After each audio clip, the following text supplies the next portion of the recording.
With Salesforce acquisition of Slack earlier this year, we're starting to see or hear the term Slack first appear everywhere. And it's very clear that the Slack acquisition is a major part of Salesforce's strategy going forward. We at Elements have been using Slack for several years now as our messaging platform, and it's pretty well embedded into the way we do business.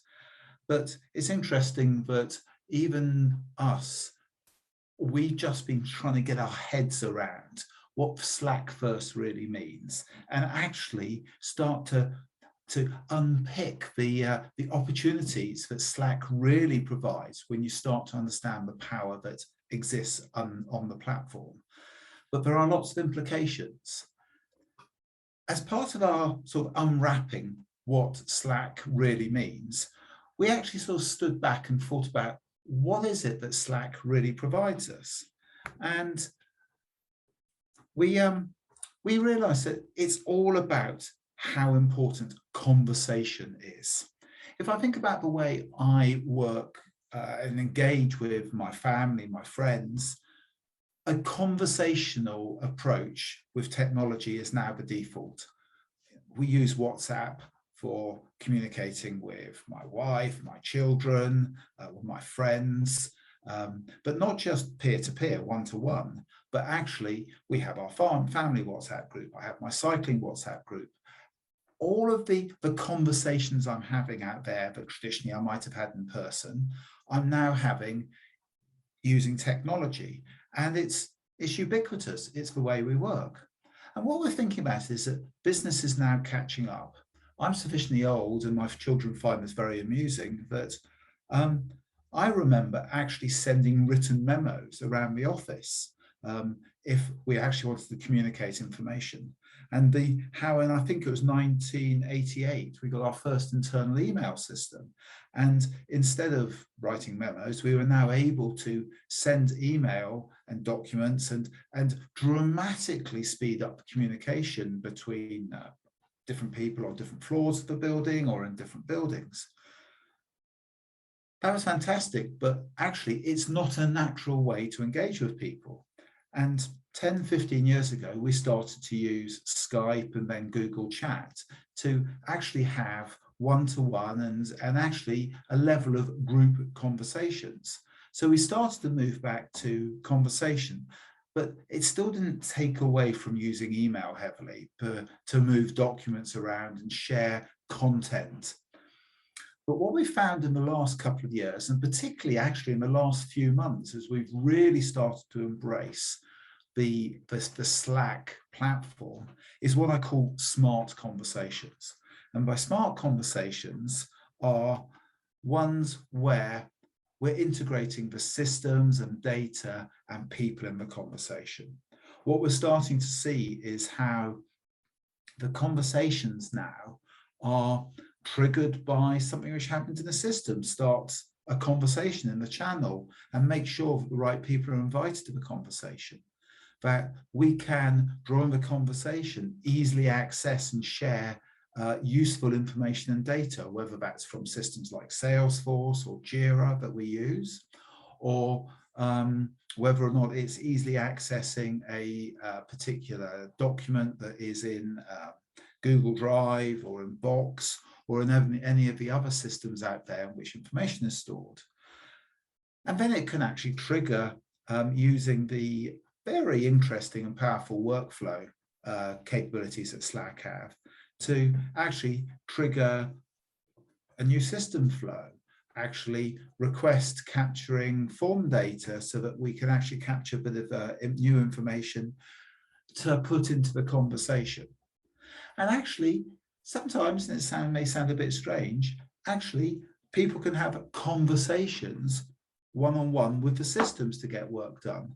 Instead of having to go into Salesforce, I now just use talk to Salesforce to go and request information, and it serves it straight up in the same user interface. And what we're suddenly discovering is that instead of using email as a very document-centric, send information, wait for it to come back, mode of communication. We're now using one interface to have conversations and talk with people, bring people into chats, set up a new channel, talk to third parties. It's a very, very natural way of communicating, and it allows us with the, instead of the I don't want to use the word dumb conversations, but basic conversations we were having with prior technologies, we're now using these smart conversations.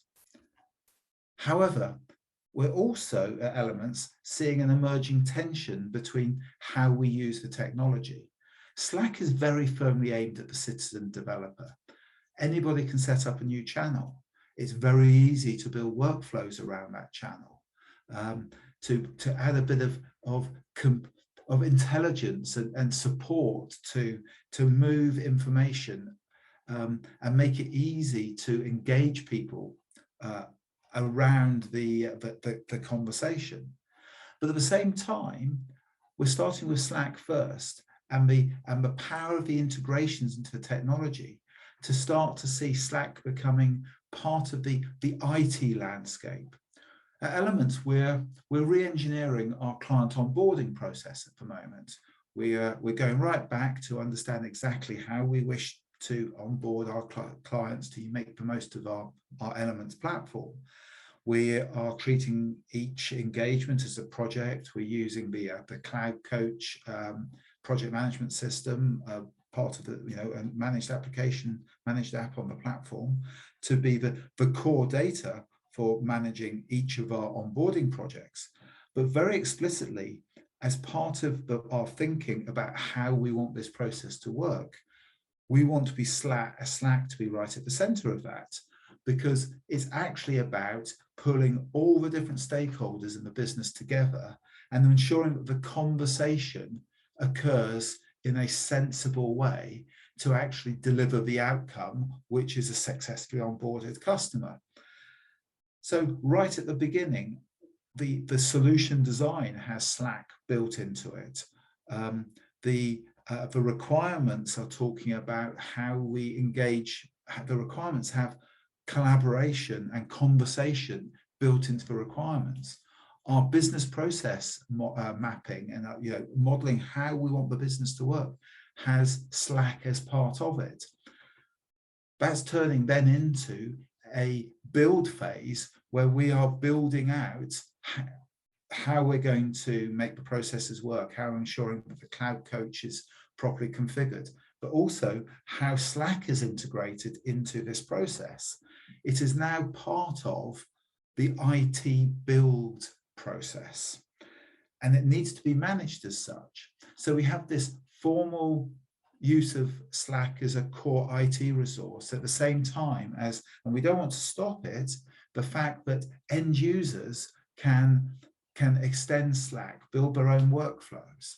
And you're starting to see a tension between these two, the very ad hoc and the formal. And we've got to ensure that as we make changes to our business, those changes don't affect the Slack implementation, or more to the point, they may well affect the Slack implementation, but we need to know about that impact such that we can ensure that either there is no change we need to make to Slack, or that actually the changes we're making mean that we need to make these changes to Slack as well to ensure that things continue to work. The fact is that we use Jira and Salesforce, and I think right now we have 19 applications in our Slack, and that will grow. Any change that we make to any of those applications, and some of them are extremely configurable, Salesforce, for example, but Jira is extremely configurable. Any changes to that configuration might have an impact on the way we're using Slack. And the last thing we want is for our end users who are increasingly using Slack to suddenly have either Slack giving them the wrong information, because actually we've made a change to some statuses and they now aren't being alerted on that particular status which now exists, or some data has changed, or we want the process to run differently and people have codified the process.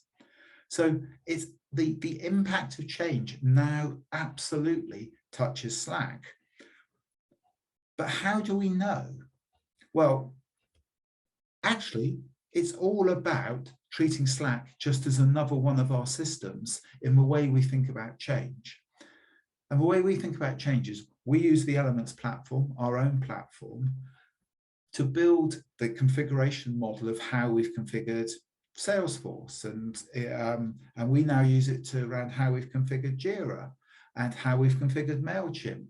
So we've got configuration models captured in Elements around these core platforms, which allows us to use all of the standard Elements capabilities to manage that change.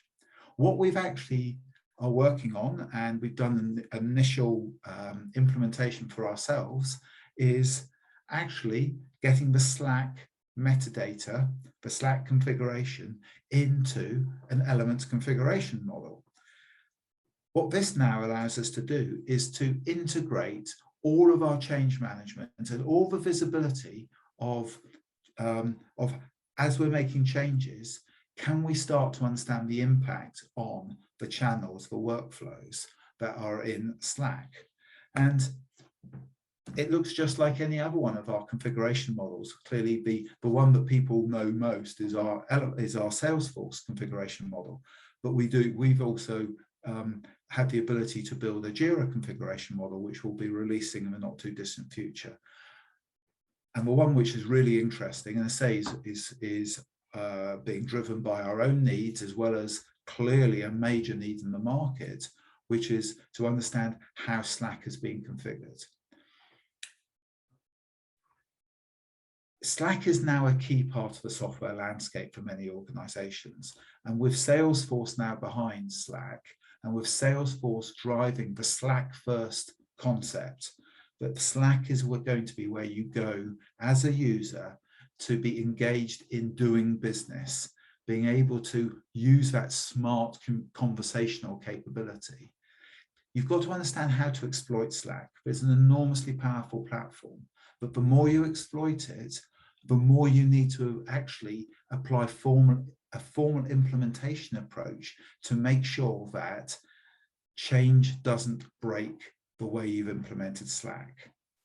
And to do that, you need to understand the configuration knowledge of what have you done to Slack, such that when change comes along, you actually know whether or not it's going to impact the Slack platform. We're on a fascinating journey here at Elements with our own implementation of Slack and realizing how much power there is in the platform. But what it is really highlighted is that it is just another system that needs to be managed in the totality of your landscape. I would love to hear your feedback. Please reach out to me at Adrian at Elements.cloud. Let me know how you're using Slack.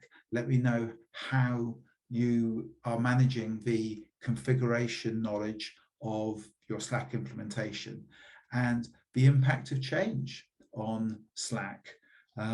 It's a fascinating journey we're on, and Elements is going to be there to support you all the way through it.